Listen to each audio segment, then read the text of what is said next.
플라톤 아카데미가 그 울산을 비롯한 전국에 100개 힐링형 도서관인 지관서가를 꾸민다는 소식을 오래전부터 들어왔는데요. 도시마다 새로운 관계의 장이 만들어질 것으로 기대가 됩니다. 그 지관서가 공동체에 참여해 주신 여러분과 관계에 대해서 얘기를 나눌 수 있게 돼서 정말 반갑습니다. 지금 이제 설 명절 뒤인데 혹시 설 때 가족들하고 만나셔서 행복했나요? 혹시 가족들 간에 만나서 속상한 일은 없으셨습니까? 여러 사람이 만나면 가족 간에도 반갑고 기쁘기도 하지만은 이제 가끔 마음이 상할 때도 있죠. 누구는 일을 많이 하는데 누구는 놀고만 앉아 있네, 누구는 용돈을 많이 주는데 누구는 용돈을 한 푼도 안 주네, 혹은 시집을 가네 마네, 어디 취직을 하네 마네, 사생활을 너무 깊숙이 들어온다면서 힘들어하는 분들도 적지 않습니다. 저희 고향집은 어머니가 95세여가지고 이제 손주, 증손주까지 설이면 이제 손님이 한 3, 40명 정도가 모이는 아마 전설 따라 삼천리에 나올 만한 집인데요. 이제 한 번 식사에 20여 명이 식사를 합니다. 그러니까 명절 때면은 이 많은 분들의 상을 차리려면 보통 일이 아닌데요. 그래서 이제 제가 늦게도 장남인데 명절 때가 되면 이제 가정의 평화를 위해서 10년 전부터는 작정을 하고 장남인 제가 설거지를 하고 있습니다. 그 많은 대식구들을 대식구 설거지를 3일 내내 했더니 엄청 힘들던데요. 저희 어머니는 이제 15살에 시집을 와가지고 80년을 그렇게 했는데 저는 3일만 하더라도 80년 한 만큼 힘들더라고요. 이제 함께 살며 이렇게 평화를 유지한다는 게 쉽지 않은 일이죠. 이제 함께 살다 보면은 저희 어머니처럼 누군가는 희생하는 사람이 있게 마련이고, 그러다 보니 이제 그렇게 살 바에 혼자 사는 게 낫지 뭐하러 그렇게 힘들게 살아, 이렇게 하는 사람도 많지 않습니까? 벌써 지난해 말로 혼자 사는 사람이 우리나라에만 972만 명이 있다 그러니까 거의 1000만 명이 혼자 사는 시대입니다. 가구 수로도 벌써 41%나 되는데요.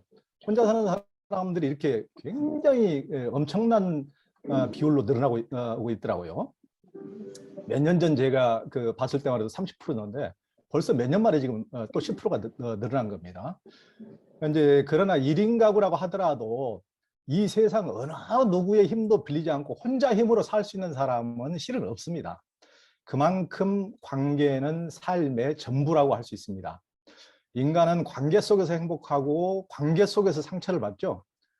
심리 상담실을 찾는 사람들이 내놓는 고통받는 내용들도 대부분 다 관계에 대한 거라고 그럽니다.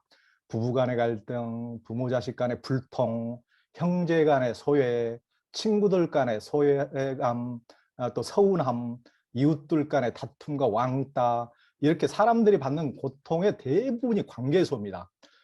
실은 그와 반대로 행복도 관계소죠.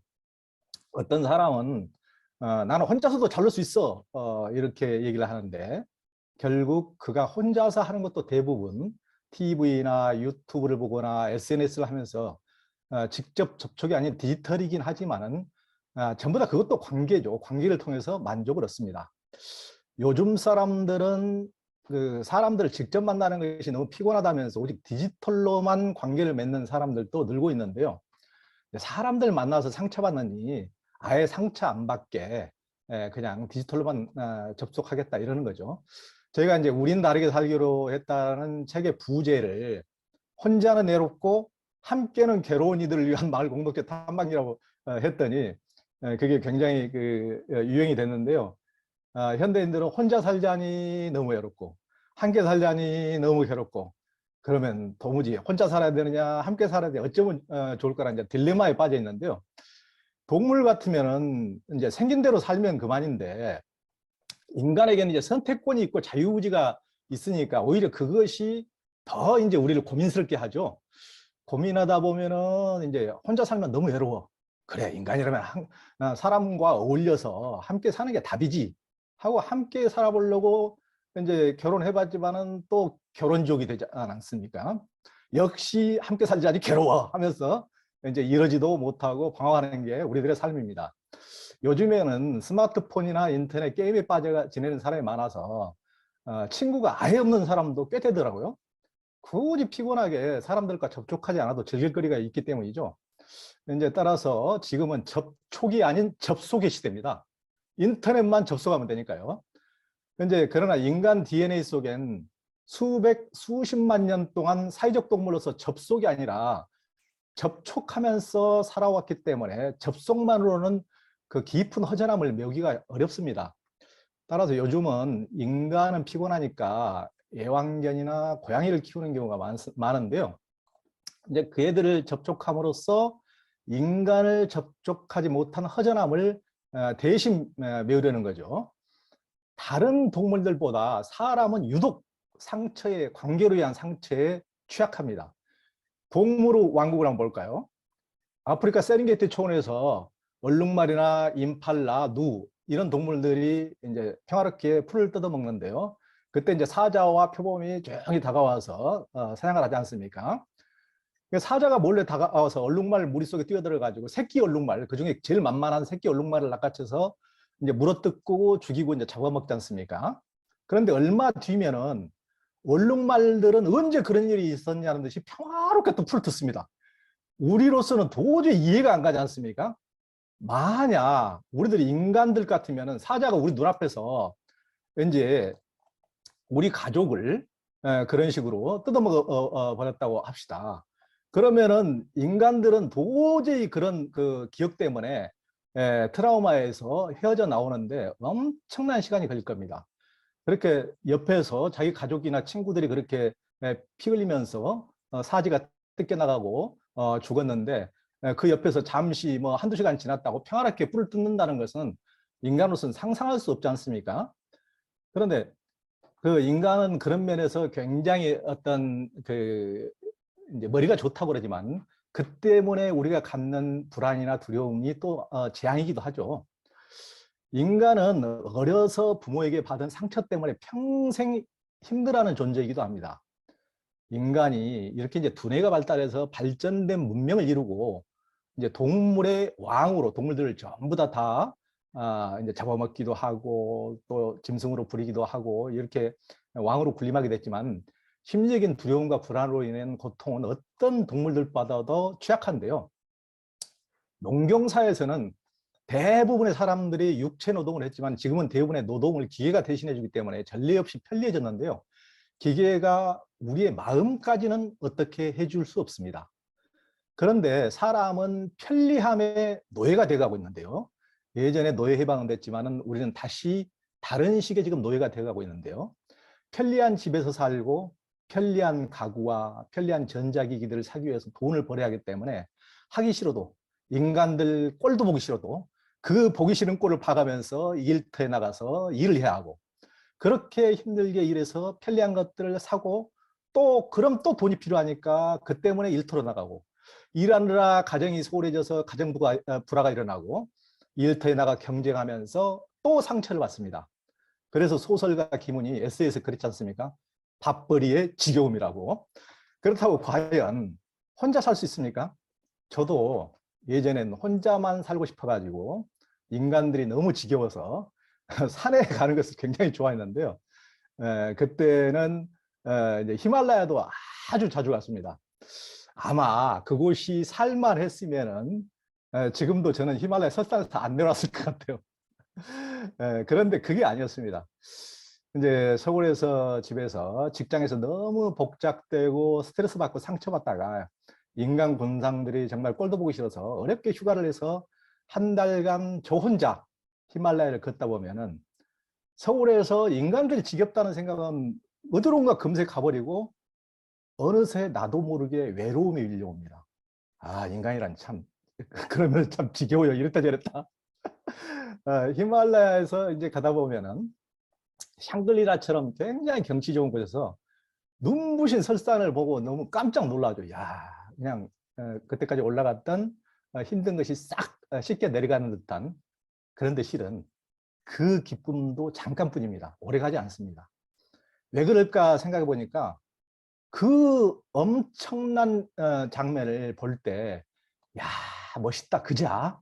그러면은, 오, 정말 그러네. 야, 대단해. 옆에서 좀 박자를 맞춰주고 공감을 해주는 사람이 있어야 되는데 아무도 없이 혼자 보고 있자니까 이게 아무 맛이 안 나는 거예요. 야, 이게 뭐지? 이게 이렇게 내가 힘들어가지고 한 달 동안을 걸어가지고 이걸 봤는데 왜 그렇게 막 이렇게 흥분 상태, 기쁨이 오래 가야 되는데 이거 한순간뿐이고 이게 잠시뿐인 거야? 굉장히 그래서 딱 느꼈죠. 야, 여기서 누군가 있어야 돼. 따뜻한 커피 한 잔 나누면서 야, 정말 죽인다, 죽여. 와, 정말 우리 오기 잘했지. 그러면서 이렇게 서로 궁짝을 좀 맞춰줘야 이게 신이 나고 이게 뭔가가 재미가 지는데 그런 게 아무도 없이 혼자 보고 있자니까 정말 샹그릴라가 아니더라고요. 그래서 그 멋진 장면조차도 함께 즐길 사람이 없으면 이게 아무것도 아니구나라는 생각이 들었습니다. 제가 몇 달 전에 이제 이스라엘을 다녀왔어요. 근데 이스라엘 민족은 예수가 출현하기 전부터 이집트와 바빌론의 노예로 끌려가서 굉장히 고생을 했지 않습니까? 이제 그들은 이국 땅에서 노예로 고생하면서 고향에 돌아갈 날을 그리며 늘 눈물을 흘렸는데요. 그들의 고향인 가나안을 그들이 이제 표현했지 않습니까? 우리 대부분 다 들어봤을 텐데 적과 꿀이 흐르는 땅이라고. 근데 제가 이스라엘을 계속 돌아다녀 보니까 저 뭐 예전에도 몇 번 가봤는데 뭐 갈릴리 호수변이나 이런 데 몇 군데 빼고는 너무나 황량한 사막이 대부분인 거예요. 그런데 왜 이렇게 대부분이 사막이고 이렇게 황량한데 이걸 뭘 보고 적과 꿀이 흐르는 땅이라고 그랬지? 이게 도무지 앞뒤가 맞질 않는 거예요. 그래서 제가 딱 생각이 들더라고요. 이건 장소의 문제가 아니구나. 그곳이 히말라야 설산이고 엄청난 샹그릴라 같은지 사막인지 그건 중요하지 않구나. 내가 그리워하는 고향 사람들이 있고 나를 환대해 줄 사람이 있고 정든 사람이 있는 곳, 어울릴 사람이 있는 곳, 나의 사람들이 있는 곳, 그곳이 바로 적과 꿀이 흐르는 곳이구나 이런 생각이 들었어요. 그건 장소의 아름다운 어떤 광경의 경치의 문제가 아니구나 이런 생각이 들더라고요. 그래서 아무리 경치가 좋고 꿀이 많아도 그곳 주변에 왼수들만 모여 산다면 전부 다 적대적인 사람만 있다면 그곳이 적과 꿀이 흐른다고 표현할 수는 없지 않습니까? 그런데 우리는 이제 만약에 적과 꿀이 흐르는 땅이 있다. 그러면 그걸 요즘 사람들은 부동산 개념으로 부동산은 황금성이 있으니까 현금으로 금방 바꿀 수 있으니까 상당한 가치를 부여하겠지만은 인간관계는 당장은 솔직히 있어도 그만 없어도 그만 뭐 그러니까 뭐 소홀히 하기가 쉽죠. 오히려 현대인들은 관계의 내성이 약해서 쉽게 상처를 받기 때문에 기왕이면 뭐 상처를 받지 않고 그냥 뭐 혼자 지내지 이런 쪽을 선택하다 보면 결국 혼자 남게 되는 경우가 많습니다. 그런데 혼자 살면 사람 뺨을 부딪히며 싸울 일은 줄어든다고 하겠지만은 그래서 모든 게 괜찮으면 좋겠지만 꼭 그렇지만도 않습니다. 상처를 덜 받을지 모르지만 혼자 있으면 외롭잖아요. 외로운 게 가장 큰 문제죠. 물론 혼자 산다고 다 문제가 되는 것은 아닙니다. 혼자 살아도 가족들이나 친구들과 교류하고 활력 있게 일하고 동아리 활동 같은 것도 잘하면 문제될 게 없습니다. 그러나 젊을 때라면 모르지만 나이가 들어서 가족이나 친구 관계도 소원해주고 그러면 이제 혼자 고립되기 쉽죠. 아무래도 1인 가구 거주자들이 죽어도 아무도 모르는 요즘 고독사가 굉장히 많지 않습니까? 요즘 이제 결혼팝이라고 할 정도로 결혼도 하지 않고 아이도 낳지 않은 비혼, 비자녀의 삶을 선택한 이들이 늘어가고 있는데요. 이제 국가에서는 세계에서 전례가 없이 우리나라 출산율이 워낙 낮아지니까 출산율을 높이기 위해서 온갖 캠페인을 벌이고 있는데요. 그러나 제 얘기는 애국심 때문에 결혼하고 아이를 낳으라는 얘기는 아닙니다. 그 문제가 아니고 개인의 행복 차원에서 좀 더 진지하게 다시 한번 생각해 볼 필요가 있다는 얘기입니다. 우리나라가 늘 동경하면서 따라가려고 했던 유럽의 경우를 한번 볼까요? 1인 가구 비율은 유럽 국가 같은 선진국이 훨씬 높은데요. 우리나라도 이제 거의 따라잡고 있지만 유럽은 일찍부터 1인 가구들이 늘고 외로움의 문제가 사회 이슈가 된 지 오래입니다. 그래서 영국에서는 외로움성 장관까지 있을 정도니까요. 외로움성 장관 말입니다. 내무부 장관, 외무부 장관, 외로움성 장관. 1인 가구로 살면서 교류를 안 하고 지내면 하루 담배를 16개비를 핀 것과 같이 몸에 해롭다고 합니다. 저도 건강 때문에 한 뭐 1, 20년 전에 담배를 끊었는데 담배를 끊어봐야 외롭게 이렇게 고립돼서 지내면 하루 끊어봐야 소용없다는 거죠. 담배 16개비를 핀 거나 똑같다는 겁니다. 그러니까 외로운 것이 심리적으로만 문제가 되는 게 아니라는 겁니다. 육체적인 건강에도 치명적으로 해롭다는 얘기죠. 60세 이상의 경우 외로운 상태인 사람이 치매에 걸릴 확률도 외롭지 않은 사람보다 60%나 높다고 합니다. 상황이 이런데도 매스컴이나 인터넷을 열면 혼삶을 부추기는 프로그램들이 많죠. 매스컴과 인터넷 뒤엔 광고지들이 있습니다. 자본은 1인 가구를 선호할까요? 다인 가구를 선호할까요? 만약 4명이 한 집에 살다가 각자 흩어지면 세 가구가 더 필요해지니까 건축업자들에겐 굉장한 호재입니다. 만약 내가 텔레비전과 냉장고, 가스레인지, 에어컨, 청소기를 파는 회사라면 4명이 한 집에 살기를 바랄까요? 4명이 흩어져서 4가구가 되는 걸 원할까요? 4명이 따로 흩어지면 텔레비전도 냉장고도 가스레인지도 에어컨도 청소기도 다 한 대씩이 더 필요해집니다. 그러니 기업들은 분가해서 혼자 사는 쪽을 선호합니다. 그러나 결국 그렇게 되어도 이제 수십 년 뒤 인구가 절반으로 줄어들고 출산율이 더욱더 떨어지면 기업도 암울해질 수밖에 없겠지만요. 앞으로 이제 40년 후가 되면은 인구의 절반 가까이가 80살이 넘고 또 혼자 살 것으로 예측되고 있습니다. 이미 우리가 따라가는 선진국들이 보여주듯이 자본주의와 신자유주의가 가져온 관계망의 파괴는 환경오염이나 자원고갈보다 더욱더 심각한 문제죠. 앞으로는 부모와 자식 세대가 같이 사는 일은 아주 희귀한 사례가 될 것이고 고령화 시대엔 부부라고 하더라도 한 명이 암 같은 질병이나 사고로 사망할 경우 수십 년 동안 늙고 병든 상태로 양로원이나 요양원에서 혼삼으로 살아야 되는 사람들이 아주 많아질 것입니다. 저희 어머니 같은 경우도 47살에 혼자 돼서 지금 그 나이만큼 46년째 혼자 살고 계시거든요. 그러니까 결혼한 부부라고 하더라도 언젠가는 뭐 함께 교통사고 나서 동시에 죽지 않는 이상은 누군가는 먼저 죽게 되고 대부분의 사람들은 결국 혼자 남게 됩니다. 그러기에 관계망이 필요한 것이죠. 하버드 대학교가 1938년부터 무려 79년간 724명을 장기 추적한 결과 어떤 부류가 불행해지고 어떤 부류가 행복해지는지를 관찰 조사를 했는데요. 이제 우리 같으면 행복의 조건으로 뭘 드나요? 요즘 같으면은 돈을 가장 많이 들겠죠. 돈만 있으면 뭐 행복했지, 뭐든지 살 수 있으니까. 어떤 사람은 이제 한강뷰 아파트나 고급차를 줄 수도 있고, 어떤 사람은 건강과 잘생긴 외모를 줄 수도 있고, 어떤 사람은 행복의 조건으로 고학력, 명문대 고학력과 스펙과 재능을 줄 수도 있을 겁니다. 그런데 하버드 조사에서는 가장 불행한 사람들은 홀로 고립된 사람들이고 행복한 사람들은 인간관계, 즉 관계망이 끊어지지 않는 사람들이라고 했습니다. 돈이나 건강 다른 것도 다 중요하지만은 그보다 인간의 행복에서 더 중요한 게 관계망이라는 거죠. 삶에서 고통을 털어놓을 수 있는 단 한 명의 친구라도 있는 것이 또 중요하다고 했습니다. 우리나라 자살률이 지금 전 세계에서 계속 가장 높은데요. 그중에서 그 나이대 가운데서도 30대 자살률이 제일 높거든요, 지금. 그런데 30대 청년들이 누구 한 사람 내 고민과 고통을 터놓을 수 있는 사람들이 없다는 게 자살의 큰 이유입니다. 관계망이 사라지는데 가장 큰 원인이 있죠.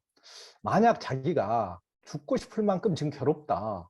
이런 자기 고민을 누군가에게 사실대로 다 털어놓고 공감을 받고 위로를 받을 수 있다면 대부분이 자살을 하지 않는다고 하죠. 우리나라에서 지금 이처럼 결혼 출산 파업이 일어나고 혼살림이 늘어나고 가족 공동체와 마을 공동체가 해체되어 가는 것은 급격한 사회 변화의 후유증이기도 합니다. 세상에 공짜가 없죠. 유럽이 200~300년 동안 이룬 도시화를 우리는 무려 40~50년 만에 해내지 않았습니까? 놀라운 근면성과 노력으로 그런 정도로 놀라운 성과를 이루긴 했지만은 그로 인해서 경쟁에서 탈락한 이들은 우울하고 침울하고 경쟁과 빨리빨리가 가져온 걸로 너무 우리 다 피로하지 않습니까? 그 과정에서 또 각자가 받은 상처는 또 얼마나 큽니까? 남을 배려하고 남과 협력하고 상처를 이겨낼 에너지가 남지 않아서 사람들이 아예 없는 곳으로 숨어드는 은둔 청소년들도 굉장히 늘어나고 있습니다. 하지만 이것이 본래 한국인의 모습은 아닙니다. 한국인은 유독 공동체성이 강한 민족으로 알려져 있죠. 인구 비율로 지금 외국에서 살아가는 제국인이 가장 많은 나라 중에 한국이 하나인데요. 이제 1,000만 명가량이 해외에서 사는데요. 제가 이제 종교 전문 기자인데 외국에 나가 보면 한국 교회, 또 성당, 한국 성당, 한국 사찰에 가 보면 그곳은 이제 종교기관이라기보다는 제 느낌으로 사랑방이에요, 사랑방. 한국 사람들끼리 모여서 정을 나누는 것이죠, 정을. 그곳에 가면은 정말 그리운 사람들과 뽀따하게 이제 정을 나누는 사랑방입니다. 한국인들에게는 그런 정이라는 측면에서 굉장히 남다른 게 있는 것 같아요. 남다른 정서죠. 이제 제가 잘 아시는 분이 독일 함부르크에 사시는데 그곳에서 이제 독일인과 결혼해서 40년 넘게 살고 있거든요. 이제 독일인들 그분이 보기에 독일인들은 가족들 간에도 별로 정이 없다는 거예요. 그래서 그 애 낳았을 때도 남편하고도 많이 다퉜다고 그러는데 우리는 등에다 거의 그 캥거루처럼 거의 등짝에 붙여서 뭐 이렇게 포대기로 엎고 주로 이렇게 또 어렸을 때는 늘 끼고 자고 그러는데 걔들은 아예 일주일도 안 된 애들을 항상 다른 방에다 재우고 울어도 가지도 못하게 한다고 그러더라고요. 그래서 그런지 굉장히 뭐 부모 자식 간에도 그렇게 정이 없고 좀 쌀쌀맞다 그럴까? 좀 그런 게 강하고 또 이웃들 간에도 그렇게 정이 없어가지고 그분은 이제 한국의 정이 너무 그립다고 그래요. 그분이 이제 저도 이제 그분 상담실에 가봤는데 그분이 그 함부르크에서 심리 상담실 하는 심리 상담사거든요. 근데 이제 현지인들을 심리 상담을 많이 하는데 그분 얘기가 독일인들이 내적으로는 너무 외로움 때문에 삶이 힘들다는 거예요. 실은 우리가 유럽에서도 가장 우리의 모델로 삼고 있는 독일인데 그들이 심리적으로는 그렇다는 얘기입니다. 그런데 그분이 지금 한국에 알고 싶다고 저도 이제 한국의 어느 마을에 가서 살면 좋겠냐고 저한테도 자주 여쭤보기도 하는데 근데 그분이 정작 한국에 돌아오면은 직접 살아보면 이것도 독일하고 다름이 없네 이렇게 느낄지도 모르겠어요. 요즘 그 정도로 한국 사회가 많이 변해가고 있지 않습니까? 그만큼 이제 너무 공동체성이 깨져가니까 국가나 지방자치제 차원에서 이제 여러 가지 일들을 많이 하죠. 청년 쉐어하우스 같은 걸 많이 만들지 않습니까? 그런데 청년들이 이제 일반 오피스텔 원룸에 들어가는 것보다는 비용이 싸니까 서울시 같은 데서 만든 쉐어하우스에 이제 들어가긴 하는데 그곳에서 이제 서울시 같은 데서는 정부에서는 좀 청년들이 좀 어울리도록 설계 단계부터 좀 남다르게 하죠. 그러니까 같은 면적이면 룸 크기는 조금 줄이고 얘들끼리 좀 나와서 어울리라고 거실과 부엌 같은 공간을 공유 공간을 더 늘리는 겁니다. 그러니까 방은 좁을 수밖에 없죠. 그런데도 얘들이 방에 들어가면 나오지도 않는다는 거예요. 그러니까 어색한 거죠. 그러니까 그 조금 이제 관계하는 게 힘든 거죠, 요즘 젊은이들은. 그러니까 괜히 방만 줄여놓고 이제 불편만 가중시키게 된 셈이 돼버리는 거죠. 그러니까 제 생각에는 쉐어하우스처럼 이렇게 하드웨어만 함께 살도록 만든다고 함께 살 수 있는 게 아닌 것 같습니다. 관계에도 연습이 필요합니다. 이제 수십 년 전까지만 해도 대부분의 사람들은 대가족 속에서 살았죠. 저도 7남매 중에 하나인데요. 한 방에 여러 명이 함께 살고 이불 속에 발을 집어넣으면 저보다 남의 발이 다 몇 개씩은 다 걸치거든요. 그렇게 우리는 살아왔는데 지금은 전부 다 형제간에도 한 방을 쓰려고 하지 않죠. 그러면서 우리는 이제 형제간에 다투기도 했지만 서로 양보하는 법도 배우고 공존하는 법을 이제 서서히 익혔지 않습니까?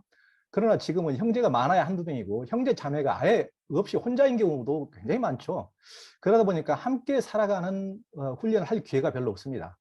따라서 함께 살기 위해서는 하드웨어만이 아니라 소프트웨어 같은 훈련이 정말 필요하죠. 저도 이제 지난해 대우재단과 함께 나를 찾는 치유 캠프를 이제 진행하다 보니까 참여한 분들을 통해서 얼마나 가족 관계에 의해서 많은 상처를 받았는지 뼈저리게 느껴졌는데요. 그곳에서 중요하게 다루는 것 중에 하나가 경청과 공감입니다. 그냥 경청과 공감에 대해서 이렇게 하라 그러고 가르치고 넘어가는 것이 아니고 이제 경청 훈련을 하고 마음과 감정을 읽어주고 상대의 마음에 공감해 주는 훈련을 하게 됩니다. 우리는 삶에서 그렇게까지 필요 없는 수학 공식을 외우는데도 엄청난 시간을 투자하는데 실제 삶의 행복과 불행에 가장 큰 영향을 미치는 경청과 공감엔 얼마나 많은 시간을 들여서 연습하고 훈련할까요? 이런 훈련을 통해 상대방의 말을 진심으로 경청해주고 진심으로 상대의 마음을 읽어주고 공감해주면 잿빛이던 사람의 얼굴이 금방 이렇게 환하게 살아나는 것을 많이 보게 됩니다.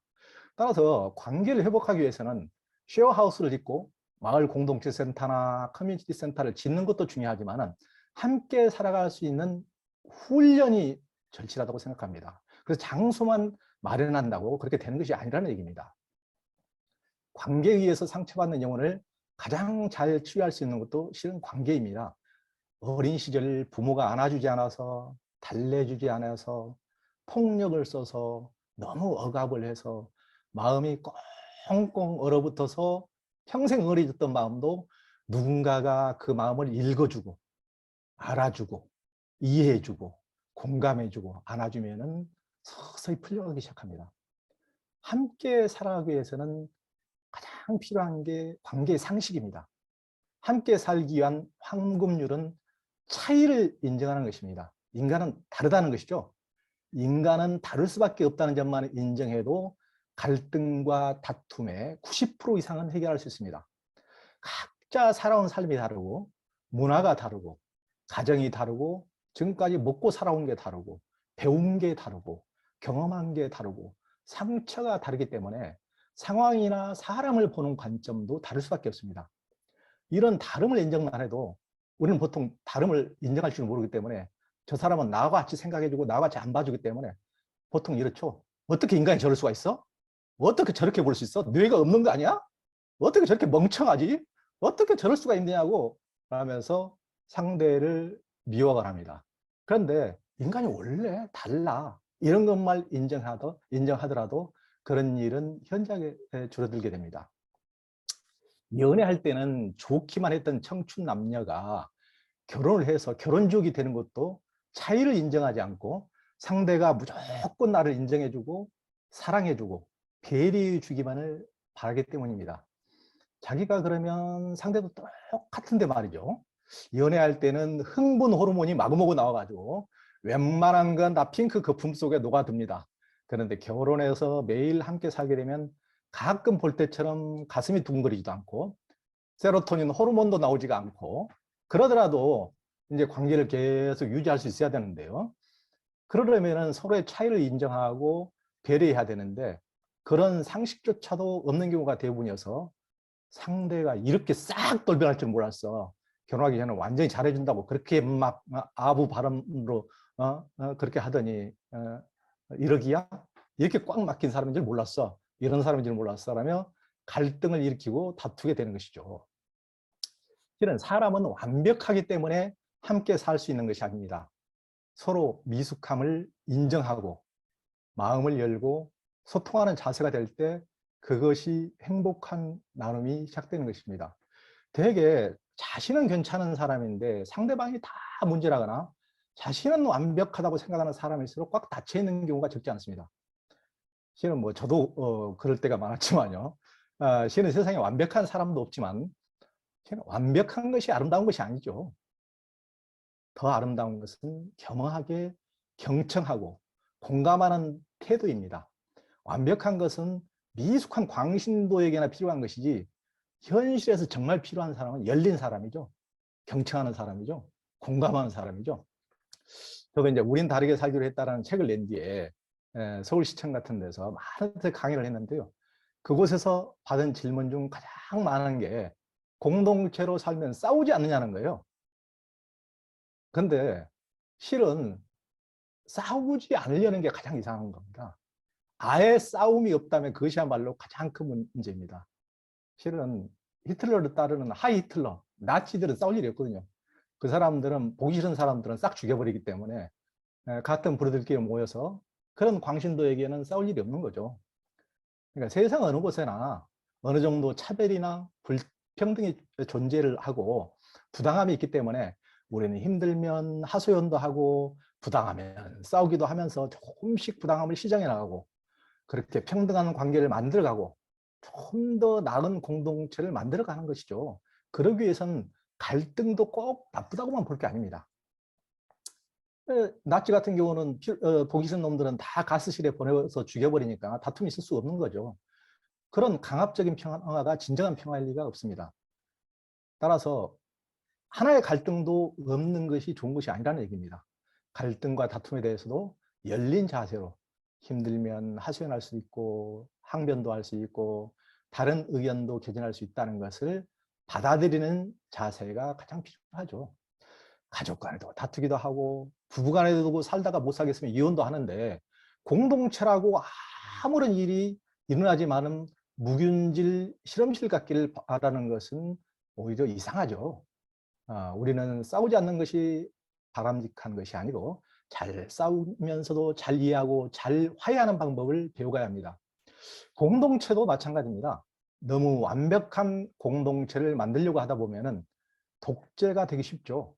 옛날 가부장적 아버지는 조금 더 집안 망신을 시키면 안 된다고 가족들에게 어떤 자유도 허락하지 않고 너무 억압적인 아버지들이 꽤 있었지 않습니까? 그런 가장이 바람직하지 않은 것처럼 공동체도 그렇게 무조건적인 강압적인 평화를 이루려고 하기보다는 열린 공동체가 좋습니다. 차이를 인정하고 조금씩 다퉈가면서도 그 과정에서 배우고 성장해가는 공동체가 오래가는 법이니까요. 공동체로 살자고 하면 보통 사람들은 겁부터 냅니다. 혼자 살면 너무 외롭고 세상의 모든 난관을 혼자 극복하자면 너무 버거우니까 만약에 또 부당한 세력하고 다툴 일이 생기거나 사기라도 당하면 누구라도 옆에서 힘이 되어주고 응원이라도 해줘야지 버티지 아무도 없으면 혼자 그걸 모든 일을 어려운 일을 헤쳐나가려면 너무 힘이 들고 너무 삭막합니다. 그래서 혼자보다는 아무래도 몇 명이라도 같이 사는 게 좋으니까 가볍게 시작하는 것이 좋습니다. 요즘은 뜻맞는 형제간들끼리나 친구들끼리 3명 혹은 4명씩 모여서 공유주택식으로 사는 경우도 굉장히 많이 봤습니다. 스웨덴 같은 경우는 그런 공유주택에 국민의 5분의 1이 산다고 그러는데요. 요즘 사람들은 어차피 사생활을 100% 오픈하는 것을 꺼리끼지 않습니까? 프라이버시가 굉장히 중요한 시대에 이미 접어들었고요. 그러니까 공동체로 살더라도 사생활도 어느 정도 보장하고 외로움을 달래는 수준에서 적절한 조화를 이루는 것을 추구하는 사람들이 많아갑니다. 그래서 만약 5명이서 우리 너무 혼자 살면 외로운데 늙으면 더 외로울 거야. 더 힘들어갈 거야. 그래서 우리 서로 외로움도 달래고 서로 함께 살아볼까? 하면서 친구들끼리 5명이서 뜻맞는 사람들끼리 뭐 선후배 이런 사람들끼리 5명이서 만약에 100평 땅을 사서 6층짜리 집을 짓는다고 해봅시다. 그러면 이제 1층은 공동 부엌 겸 커뮤니티 공간으로 쓰고 2층부터 6층까지 각자 한 층씩 이제 산다고 해봅시다. 그러면 각자 사는 것은 자기 집에서 따로 살되 우리 식사만 같이 할까? 그러면 이제 식사도 일주일이면 37일 20일 21끼인데 21끼를 모두 같이 할 수도 있겠지만은 그렇게 하면 너무 무리니까 저녁 식사 7끼만 같이 할까? 이런 경우도 있고 그러면은 너무 매일 저녁 식사를 이렇게 같이 하는 것도 너무 그렇잖아. 그러니까 어떤 경우에는 일주일에 우리 식사를 저녁 식사 2끼만 하고 한 번은 저녁에 맥주나 포도주 파티 하고 한 번은 인문학 공부 모임 같이 할까? 지관사가 공부 모임 같이 할까? 이렇게 이제 프라이버시를 유지하는 개인적인 삶을 7로 하고 공동체 생활을 3으로 하고 이 비율을 8대2로 하든 5대5로 하든 함께 사는 사람들이 자기들 깜냥껏 정하면 됩니다. 따라서 공동체라고 해서 너무 거창하고 어렵게만 생각할 일이 아닙니다. 아주 가볍게 시작해 볼 수 있는 공동체 삶이 얼마든지 있습니다. 최희동님께서 올려주신 글이 이런 게 있었습니다. 하지만 모두 좋은 사람들만 있을 수 없기에 결국 갈등이 있지 않을까요? 공동체 우려가 될 정도로. 이런 말씀해 주신 분이 계셨고요. 그 다음에 네. 박재희님께서 네. 모두가 젊다는 것이 아쉽네요. 일정한 인원은 노년의 삶들도 채워줬으면 좋겠다. 이런 말씀도 해주셨습니다. 혹시 이렇게 여러 세대가 같이 사는 공동체는 없습니까? 예. 아니, 여러 세대가 같이 사는 공동체 꽤 있죠. 근데 이제 재밌는 얘기 중에 이제 저희가 우린 다르게 살기로 했다는 책을 내니까 그 서울시청 그 지하 공간의 시민청인가 그곳에서 이제 그 초청 강연 5회 초청 강연을 한다고 그래서 이제 그 많은 강연 중에서 가장 먼저 마감이 됐다고 해서 좋아라고 이제 가봤더니 그곳에 모인 청중에 한 7, 80% 이상이 다 노인들인 거예요. 그래서 그래서 이제 저희가 실은 신뢰를 무릅쓰고 이제 그런 얘기를 했어요. 아니 젊어서 뭐 하고 이제서 이제 공동체에 관심을 가지시게 되셨어요. 실은 젊어서는 노는데 바빠가지고 아무 생각 없다가 늙으니까 나를 돌봐줄 공동체 어디 없을까? 이렇게 이제 나를 돌봐줄 데 없을까? 이런 게 궁금한 거 아닙니까? 이런 식으로 저희가 이제 신뢰를 무릅쓰고 그런 얘기를 한 적이 있는데요. 실은 이제 공동체라는 것은 국가에서 운영하는 사회복지 시설이 아니지 않습니까? 그러니까 공동체라는 것은 우리 가정의 확대판이라고 보면 됩니다. 그러니까 거기에도 누군가는 돈을 벌어야 되고 누군가는 부엌에서 밥을 해야 되고 누군가는 청소도 해야 되고 우리가 가정의 확대판이라고 보면 되거든요. 그런데 모든 사람이 자기를 케어 받으려고 하는 사람들만, 노인들만 모이면은 공동체가 이루어질 수 없는 거죠. 그러니까 할 수 없이 보통의 공동체라면은 적어도 공동체에 들어가고 싶다면은 좀 더 자기도 돈도 벌고 자기도 그 공동체에 대해서 뭔가 기여할 수 있을 때 그게 들어가야지.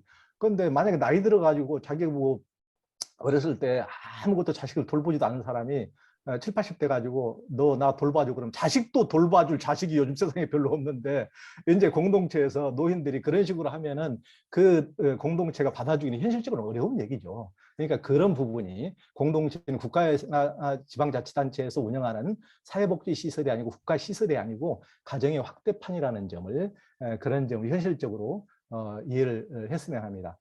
또 이제 처음에 아까 장 교수님께서 말씀해 주시는 어떤 분의 이제 질문 중에 이제 갈등이 있으면 어떻게 하느냐고 그 질문이시죠? 예. 예, 예. 그러니까 어떤 곳이든 갈등이 없다고 생각하는 게 더 문제입니다. 실은 자기 피부치끼리 자기가 낳은 자식하고도 갈등이 있지 않습니까?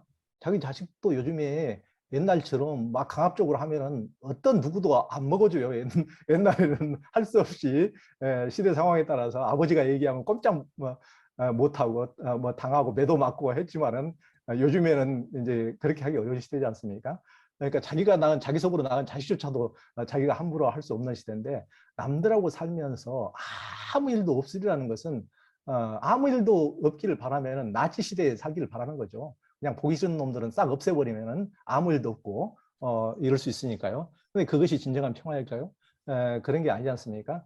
그러니까 실은 우리가 어느 뭐 부부간에 살다가도 싫으면 이혼도 하는데 공동체라고 아무 일도 없을 수도 없는 것이고 그렇지만은 이제 공동체로 살아가는 사람들은 훨씬 일반 사람들이 그냥 살아가는 것과 달리 인문학 공부도 하고 같이 모여서 어떤 식으로 관계를 회복할까 그런 노력들을 훨씬 더 체계적으로 하는 모습들이 있으니까 좀 더 그런 모습 그런 쪽으로 연습하고 훈련할 기회가 더 있어서 그런 노력을 더 할 수 있다고 보면 됩니다. 그렇지만은 모든 공동체가 다 끝까지 잘 된다고 볼 수는 없거든요. 사람도 언젠가는 늙고 죽듯이 공동체도 오래되다 보면 많은 공동체가 해체가 되고 저는 이제 그런 것이 이 세상에 어떤 것도 영원한 것은 없고 해체된다고 해서 그것이 문제될 것은 없다고 생각합니다. 사람이 죽는 것도 문제될 것은 없고요. 해체된다고 해서 그만큼 우리는 그 속에서 성장하고 발전하는 것이니까요. 그러면 우리는 그 공동체에서는 이런 것은 아주 좋았지만 이런 것은 문제였어. 그러면 나는 이런 식으로 다시 보완해서 이런 식으로 좀 더 소박하지만 이런 식의 공동체를 해볼까? 이런 식으로 몇 명이 모여서 살아볼까? 이런 식으로 다른 시도도 해볼 수가 있는 거거든요. 그러니까 늘 관념적으로 뭐 영원해야 된다니 아무 싸움도 없어야 된다니 이런 것이야말로 너무 관념 속의 생각이라고 저는 생각을 합니다. 예, 알겠습니다. 그 다음에 이제 아까 질문 말씀하신 다음에 또 나온 질문들이 몇 개 있었습니다. 네. 그 중에서 정희님께서 해주신 질문인데요. 요거는 뭐 아까 시작하실 때 말씀하신 내용하고도 겹치는 것 같은데요. 어제 우연히 뉴스를 봤는데 인구 절벽 현상으로 고등학교가 지방이 아닌 수도권에서도 폐교를 한다. 기자님께서 보시기에는 앞으로 개인이 어떻게 변해가야 더 좋은 사회가 될 것 같으냐라는 굉장히 포괄적이고 어려운 질문을 해주셨습니다. 참 어려운 얘기죠. 그러니까 이제 우리가 아까 우리는 예전에 그 노예에서 그 해방이 됐지만은 우리는 제가 편리함의 노예로 돼가고 있다고 이런 말씀을 드렸는데 계속 편리함을 찾다 보니까 사람도 귀찮은 거거든요. 편리함을 좋다 보니까 사람 관계 맺기도 귀찮고 그러다 보면은 이게 이제 그게 귀찮아서 관계 맺기를 다 끊다 보면은 그런 쪽으로 뭐 문제가 다 해결되면 괜찮지만은 또 혼자 있다 보면 너무 외롭고 또 다른 문제, 한쪽 문제에 이걸 한쪽이 사람들과 관계 맺기가 두려워서 왼쪽에서 오른쪽으로 가면 또 오른쪽에서 외로움이 또 두려움이 외로움이 두려워서 또 함께 가다 보면 함께 사는 것이 또 괴롭고 이쪽으로 가지도 못하고 저쪽으로 가지도 못하는 게 사람의 딜레마인데 그러니까 굉장히 인문학의 공부가 필요하고 철학이 필요하고 가치관이 필요한 것 같습니다. 그러니까 어느 정도 포기할 건 포기하고 받아들일 건 받아들이고 우리가 꼭 편리함을 추구할 것이 아니고 편리하지 않더라도 인간관계라는 것은 제가 보기에는 그냥 선택이 아니고 필수입니다. 그리고 어느 정도 수고로움을 감당해야 되고 사람들에게 들어줄 수 있는 귀도 필요하고 그것도 피곤하다고 생각하지 말고 사람들에게 공감해 줄 수 있는 마음도 필요하고 사람들에게 배려할 수 있는 마음도 필요하고 이런 것들도 다 필요하다고 생각하지 말고 우리가 사람이 살아가는데 필수적인 것이고 우리가 반드시 함양해야 될 덕목이다. 이런 마음가짐이 필요할 것 같아요. 무조건 편하다고 편한 쪽으로만 가다 보면은 결국 인간은 반편이밖에 될 수 없으라고 저는 봅니다. 아, 예, 정말 좋은 말씀이십니다. 요즘 말로 라임도 좀 맞는 것 같은데요. 무조건 편하라고 하다 보면 반편이가 된다. 이 말씀을 캐치프레이즈로 뽑아도 될 것 같습니다. 예. 그다음에 박재희님께서도 사실 지금 대답해 주신 내용하고 거의 일치하는, 그러니까 미리 답을 해주신 듯한 질문을 해주셨는데요. 외로움을 느껴서 사람을 만나려고 하는데 만나서 상처를 받게 되면 다시 사람을 만나는 것이 두려워집니다. 네. 어떻게 용기를 내야 할까요? 만나서 어떻게 해야 상처를 덜 받을 수 있을까요? 이런 질문을 해주셨습니다. 예.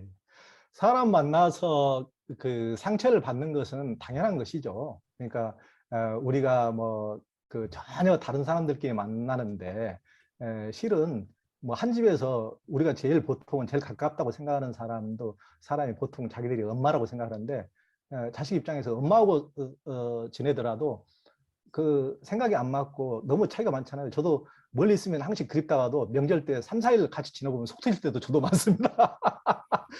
자기 부모도 그러는데 남들하고 살면서 전혀 그런 게 없으라고 생각하는 자체가 문제라고요. 그러니까 늘 그런 것을 당연시하게 어느 정도는 다 차이가 나고 어느 정도 상처를 받을 수가 있다 하는 것을 당연시하게 받아들이는 자세가 필요할 것 같아요. 그러면서 조금 더 그것을 당연하게 생각하면은 그것을 털고 나오는 나만 당하는 것이 아니고 나만 너무나 특수하게 당하는 것이 아니고 관계에 의해서 많은 사람이 더 상처받거든요. 누군가 모든 사람에게 무슨 그 배려받지 못하고 공감받지 못하고 누군가가 욕을 듣거나 누군가에게 강요를 받아거나 이래서 기분 좋을 사람은 아무도 없거든요. 그러니까 우리 사회에서는 그런 경우로 비일비재하기 때문에 모두가 크고 작고에 또 내성이 있고 없고에 또 기질적으로 차이는 있을지언정 아무도 상처를 받지 않는 사람은 없다고 봅니다. 그러니까 누구나 상처를 받는 것이 나만 그런 것이 아니고 그것을 어떻게 보면 당연하게 생각하고 조금 더 가볍게 털고 이런 식으로 뭐 나만 상처받나 내가 또 상처 준 일은 없나 저도 남에게 상처 준 일이 많거든요. 그런 식으로 너무 그것을 너무 크게 생각하지 말고 좀 가볍게 열린 자세로 이렇게 받아들이는 게 필요할 것 같습니다. 아, 예, 감사합니다. 저도 사실은 저희 학생들 중에서도 이제 소심한 학생들이 그런 관계 문제 얘기할 때마다 이런 얘기를 하거든요. 새 운동화를 신고 밖에 나갔을 때 운동화가 상할 거를 걱정하면 걸어 다닐 수가 없다. 인간관계도 좀 그런 것 같다. 이런 얘기를 하기도 하는데요. 그렇죠. 때로 굉장히 섬세한 학생들 같은 경우에, 특히 여학생들 같은 경우에 그런 것조차도 걱정하는, 뭐 정확히 말하면 신발 걱정하는 건 아니지만 인간관계에서 예, 정말 티끌만큼의 갈등도 예. 없기를 바라는 경우가 있는 것 같은데 그러니까. 불가능하죠, 현실적으로. 맞는 말씀이십니다. 그래. 네. 예. 예, 다음에는 그럼 이설연님께서 해주신 질문인데요. 요거는 어떻게 보면 기자님께 좀 개인적인 질문에 가까운 얘기일 수도 있을 것 같습니다만 오늘 주제하고도 관계가 있습니다. 유튜브에서 기자님이 살아오신 행적을 듣게 되었습니다. 일을 하시며 수행 프로그램을 들으시며 휴직을 내시고 인도 티벳을 가셨다고 하셨는데요. 그 경험이 어떤 교훈이 되셨는지, 그리고 그때의 조영 기자님께 한마디 해주신다면 무엇이 있을까요? 라는 말씀해 주셨습니다. 아마 예. 직접 경험하신 내용을 이 관계라는 문제하고 관련시켜서 이야기를 좀 해보면 어떨까, 이런 말씀을 해주신 것 같습니다. 예. 제가 이제 그 2002년도에 제가 딱 40살이 됐을 때, 뭐 40살이면 공자님은 이제 부록이어서 흔들리지 않는다고 그러는데 저는 사정없이 흔들리더라고요. 그래서 40살이 됐을 때 회사에 1년 동안 휴직을 내고 이제 인도를 갔었는데요. 이제 그때는 실은 그 전에 너무 또 일에 치여서 살고 저도 그 세상에서 뭐 남한테 상처 준 일도 많고 저도 상처도 많이 받고 했습니다. 누구나 이제 살다 보면 그런 일이 많지 않습니까? 저도 그래서 그때는 어떻게 보면 제 내면에 인간 군상들 꼴도 보기 싫으니까 아무도 없는 곳으로 좀 혼자 돌아다니고 싶다 그런 마음도 있었던 것 같아요.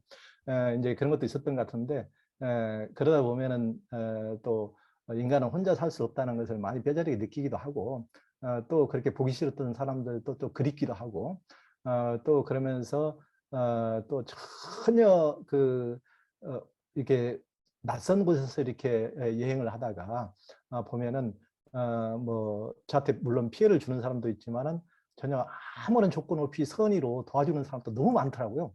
그래서 굉장히 은혜를 입은 사람도 너무나 많고, 하여튼 이 세상은 그런 곳이구나. 그리고 어떤 사람이 저에게 설사 뭐 피해를 주고 상처를 줬다 하더라도 그 사람이 반드시 나빠서가 아니고 반드시 나에게 원수를 지어서가 아니고 그 사람도 마음이 아프기 때문이거든요.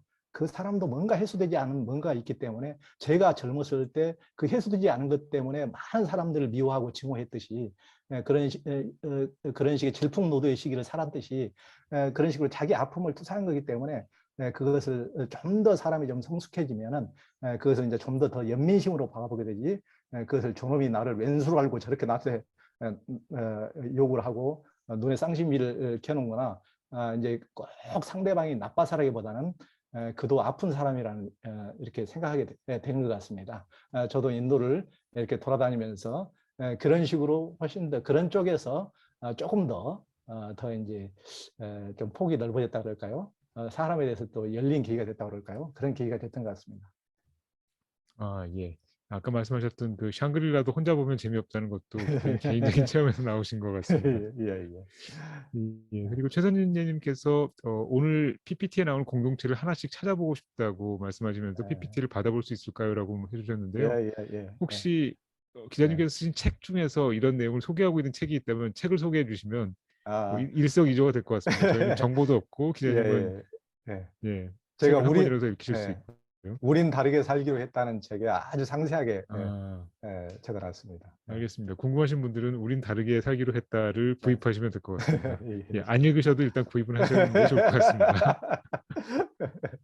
예. 예, 그 다음에 김효정님께서 또 재미있는 질문을 해주셨는데요. 기자님은 여러 사람들을 인터뷰해 오셨는데요. 관계를 정말 잘했던 인물, 네. 인터뷰하신 인물들 중에서, 인터뷰이들 중에서 네. 관계에 있어서 이분은 정말 대단하다라고 얘기할 네. 만한 분이 있다면 그 네. 인물의 특징이 어떤 것이었는지 이런 말씀을 좀 해주시면 좋겠다. 이런 질문을 해주셨습니다. 예. 그 너무 유명해서 좀 그렇긴 한데 제가 이제 법륜스님 같은 경우는 워낙 오래 전부터 뭐 한 30년 전부터 제가 개인적으로 이렇게 이제 알았던 분이고 늘 그분이 전혀 유명하지 않았을 때부터 알았던 분인데 그분이 지금 이제 많이 유명해졌지만은 이제 그분 공동체에서 이제 함께 살았던 분들이 보통은 이렇게 아주 디너하우스에서 시작하고 궁피 봤을 때 시작하고 조금 유명해지면 그때 함께 했던 분들은 떠나가기 마련인데 그때 함께 했던 분들이 거의 90% 이상 지금까지도 계속 살고 있더라고요. 그래서 야, 독특하다. 굉장히 독특하다. 그런 게 뭘까 저도 해보니까 역시 열린 자세더라고요. 예전에 이제 나이대에 따라서 뭐 누구나 조금씩 변화되는데요. 권유스님도 예를 들면은 그런 식으로 꼭 연말에 그 열린 장을 거기는 꼭그 불교식으로 열린 장을 꼭 열더라고요. 그러니까 뭐 3박 4일 연말에는 있는 그대로 모든 것을 불만조차도 이제 자자를 하는데 불교식으로 이런 식으로 그러면 이제 그 아주 나이 어린 이렇게 실무자급의 20대 초반이 이제 여성이 그러는 거죠. 아니 스님은 왜 나한테 반말하세요? 이제 이런 식까지 솔직하게 진솔하게 얘기하는 거예요. 그런 과정 솔직함을 통해서 법륜 스님조차도 조금씩 깨져가면서 더 열리고 받아들이고 그런 것이 아예 서로 완전히 등을 돌리지 않고 이런 식으로 수십 년 동안 함께하는 비결이 되지 않았을까. 역시 열린 자세죠. 열린 자세가 관계를 지속하는 비결이라고 생각합니다. 아, 예. 굉장히 인상적이네요. 누구에게나 마음대로 이야기할 수 있는 시간과 공간을 준다는 거. 공동체에서 그런 예, 예, 어떻게 보면 이제 조금이라도 갈등이 될 수 있는 여지를 예, 미리 예, 해소하는 계기가 될 예, 수 있을 것 같고요. 예, 이게 중요할 것 같습니다. 예, 예, 그 다음에 전영애님이신 것 같은데요. 알파벳으로 이름을 쓰셔서 뭐 확실하진 않습니다. 전영애님께서 해주신 질문인데요. 공동체 연습의 차원에서 혹시 소개해주신 좋은 공동체들 중에서 연습을 위해서 사람들이 짧은 치료를 하게 해주는 그런 곳이 있을까? 이런 말씀을 해주셨는데요. 얼마 예. 전에 이탈리아의 좋은 공동체를 보고 오셔서 이런 질문이 떠올랐다 이렇게 말씀하셨습니다. 혹시 그런 공동체가 있을까요? 예. 그러니까 이제 실은 공동체는 가정집하고 비슷하거든요. 가정집하고 비슷하기 때문에 박물관이 아니기 때문에 어디 막 구경꾼들이 막 들어가서 막 방문 열어보고 그런 사람도 있는데 그들도 이제 자기 침실에서 부부끼리 살기도 하고 이렇게 이런 공간이기 때문에 이렇게 완전히 개방은 쉽지 않으라고 생각하지만은 정말 또 그 개인에 따라서 열정에 따라서 얼마든지 길은 있다고 생각합니다. 그곳에서 연락을 해서 이렇게 뭐 이메일을 보내거나 하면은 대부분은 그렇게 열정을 보이면은 대부분 허락을 해주더라고요. 특히 이제 국내 그 도봉동의 오늘 공동체 같은 경우는 제 책에서도 굉장히 인상 깊었던지 그곳에 엄청난 사람들이 가는데도 불구하고 이제 여러 명이 함께 모여가지고 오거나 그러면 항상 다 안내해주고 소개해주더라고요. 그들은 굉장히 그 사생활을 굉장히 침해받고 굉장히 조금 귀찮을 법한데도 불구하고 그런 식으로 사람들이 이제 그런 걸 해보고 싶어도 두려움이 많기 때문에 직접 살아가는 것을 보면은 그런 게 많이 해소가 되고 이렇게 살면 우리도 이렇게 하면 되겠구나라는 게 자신감이 생기거든요. 그런 사람들을 위해서 오늘 공동체 같은 경우는 굉장히 그렇게 많이 열어주더라고요. 그러니까 그런데 이제 공동체로 만약에 그 살아보고 싶다 그러면은 우리 이제 부부간에도 뭐 바로 만났다고 내일 결혼하는 것이 아니고 서로 뭐 6개월이고 1년이고 3년이고 연애 기간이 필요하듯이 공동체도 서로 간에 뭐 이제 자주 방문해보고 또 서로 간에 이 사람이 이제 또 공동체 입장에서는 이분이 지나치게 또 뭐 적대적이거나 늘 뭐 갈등만 일으키는 사람이면은 좀 곤란할 수도 있으니까 이제 어느 정도 훈련을 통해서 그것이 같이 살 수 있는 사람인지 어느 정도 훈련을 거쳐도 함께 살기가 참 버거울 것인지 그런 것을 서로가 이제 어떻게 보면 중매를 보는 선을 보는 기간이 필요하겠죠. 그러니까 서로가 이제 그런 탐구의 기간을 갖는 게 좋을 것 같습니다. 예, 알겠습니다. 감사합니다. 조금 전에 질문해 주신 분이 작년 8월에 강연해 주셨던 전영애 교수님이셨습니다. 그 괴테 예, 전문가이신데요. 예, 제가 예, 알파벳으로 써 있는 성함만 보고서 알아보지 못했습니다. 예, 죄송합니다. 예, 예, 그래서 유럽에서 그런 공동체를 보시고 오셨다는 말씀을 해주신 거군요. 예. 예, 꾸미꾸미님께서 좀 재밌는 말씀을 해주셨는데요. 그러면 강연을 같이 듣고 있는 우리도 2시간짜리 공동체일까요? 라는 질문을 해주셨습니다. 당연하죠. 당연하죠. 사람은 누구나 이제 공동체에서 살고 이것도 지관서가도 저는 굉장히 아름다운 좋은 공동체로 생각합니다. 이것도 공동체고 누구나 할 것 없이 혼자 관념 속에 빠져 있는 것보다도 이것도 어떻게 보면 디지털 세상이긴 하지만 열린 공동체이기 때문에 이런 곳에 참여하고 의견을 나누고 이렇게 하는 것이 자기만의 세계 속에서 빠져 있으면 소통이 되기 어렵지 않습니까? 다른 사람의 의견을 들어보고 저 사람은 나와 다른 생각을 하고 있구나라는 또 다른 세상이 있구나라는 것을 훨씬 더 많이 이해하게 되면은 소통하는 데 훨씬 도움이 되니까요. 그런 식으로 이런 참여를 많이 해보면 해볼수록 이제 실제 또 디지털이 아닌 우리가 직접 공동체에 사는 데 도움이 되리라고 생각합니다. 예, 맞는 말씀이신 것 같습니다. 우리가 코로나 이후에 이 비대면으로 뭔가를 한다는데 많이 익숙해져서 예전 같으면 이런 상황이 낯설지만 지금은 접촉이 많이 부족하지만 접속만으로도 그래도 공동체에 가까운 네. 이제 그런 정서를 느끼거나 경험을 하게 되는 것 같습니다.